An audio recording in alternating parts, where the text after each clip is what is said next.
I twitch and shift from foot to foot as the train pulls out of London Bridge Station, willing it to speed up.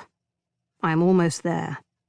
We trundle over a railway viaduct, past Southwark Cathedral with its dappled flint dressing and Gothic spires, and through the centre of Borough Market. I look out over its glazed roof and try to spot the cast-iron pineapples balanced above one of the entrances.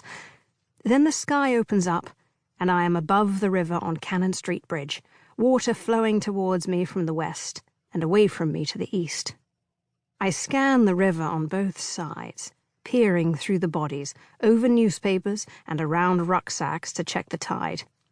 A patch of slime-covered rubble is just beginning to show through. It is close to the river wall, but the tide is falling. By the time I get down there, the river will have dropped even further, and enough of the foreshore will be exposed for me to begin my search. It amazes me how many people don't realise the river in central London is tidal. I hear them comment on it as they pause at the river wall above me, while I am mudlarking below. Even friends who have lived in the city for years are oblivious to the high and low tides that chase each other around the clock, inching forwards every 24 hours, one tide gradually creeping through the day until the other takes the night shift. They have no idea that the height between low and high water at London Bridge varies from 15 to 22 feet, or that it takes 6 hours for the water to come upriver and 6.5 for it to flow back out to sea. I am obsessed with the incessant rise and fall of the water. For years, my spare time has been controlled by the river's ebb and flow, and the consequent covering and uncovering of the foreshore. I know where the river allows me access early, and where I can stay for the longest time before I am gently but firmly shooed away.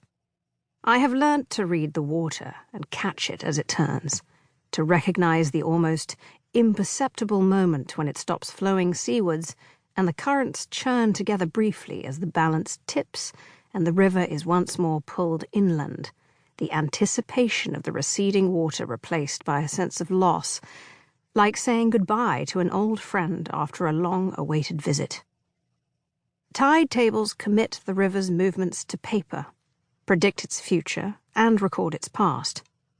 I use these complex lines of numbers, dates, times, and water heights to fill my diary, temptations to weave my life around, but it is the river that decides when I can search it, and tides have no respect for sleep or commitments.